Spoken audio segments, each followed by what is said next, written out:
అయితే ఈ కన్యా రాశి వాళ్ళ గురించి ఇదంతా పుస్తకాల్లో వచ్చింది నిజమేనా? కానీ మీరు ఈరోజు మాత్రం నాకు వీళ్ళ గురించి పచ్చి నిజాలు జెప్పాలి సార్. కన్యా రాశి వాళ్ళ గురించి మీరు చెప్పిన 3 పాయింట్స్. ఓకే. ఒకటి, దే ఆర్ గ్రేట్ లవర్స్. అవును. రెండోది, వాళ్ళని ఎవరు ప్రేమించినా వాళ్ళు ఇంకా వేరే మనిషితో సంబంధం లేనటువంటి కేరింగ్ అని చెప్పారు. హ్మ్. మూడో విషయం ఏం చెప్పారు మీరు? వీళ్ళు సర్వం కోల్పోతారు. సర్వం త్యాగం చేసేస్తారు త్యాగం వీళ్ళు జేస్తారు. చెప్పారు. ఓకే. హ్మ్.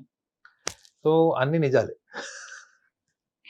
నిజంగా నిజాలేనా అన్ని సార్? నిజాలే. ఆ! ఎందుకంటే ఫస్ట్ థింగ్, కన్యా రాశి వాళ్ళకి అంటే వాళ్ళకు చాలా లోతుగా, హ్మ్. మీరు ఒక కన్యా రాశి ప్రేమికుడిని, అమ్మాయిని గాని, అబ్బాయిని గాని తీసుకుంటే, వాళ్ళు లోతుగా అంతర్లీనంగా మనసులో అంతర్లీనమైనటువంటి భావం ఏమైనా ఉంది అంటే, హ్మ్.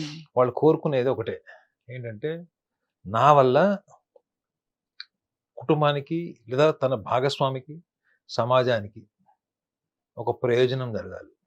రెండోది, సమాజం కట్టుబాట్లు అప్పటి వరకు ఉన్నటువంటి పరిస్థితుల్ని వాళ్ళు పగలగొట్టేస్తారు. హ్మ్. సో వాళ్ళు కొత్తగా ఆలోచిస్తారు అని పుస్తకంలో రాసి ఉంటది. కొత్తగా ఏం అవును. ఆలోచించరండి. వాళ్ళ డిఫాల్ట్ నేచర్ ఏందంటే, ఉన్న ఎగ్జిస్టింగ్ సిస్టమ్ వల్ల ఆల్రెడీ ఈ పరిస్థితులు ఉన్నప్పుడు, ఈ ఎగ్జిస్టింగ్ దేనికి పనికొస్తది? యెస్. ఇప్పుడు ఎగ్జిస్టాన్షియల్, ఇప్పుడు ఎగ్జిస్టింగ్ అవును. సిస్టమ్ ఒకటుంది. దీనివల్ల పరిష్కారం ఉంటే కొత్త ఆలోచన అవసరం లేదు గదా! అవునుగా. అది లేకనే గదా!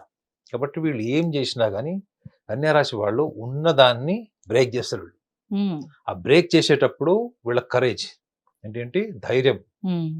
ఎంత ధైర్యం ఉంటదో అంత స్మార్ట్‌నెస్ కూడా ఉంటది మేడం. ఈ ఒక్క రాశికి ఓ లక్షణం ఏముంటదంటే, hmm. They have courage and equally they are smart. Smartness. Hmm. కానీ when it comes to expression, when it comes to delivery, they are very straight. Hmm. కుండ బద్దలు కొట్టినట్టు చెప్పేస్తుంటారు. స్ట్రెయిట్. చూడండి, ఇంత స్మార్ట్‌నెస్ ఉంది, అవును. అంత కరేజ్ ఉంది. అంటే అట్ ద సేమ్ టైమ్ లౌక్యం లేదు. లౌక్యం లేదు, కానీ స్ట్రెయిట్‌గా చెప్తారు ఏం చెప్పినా. యెస్.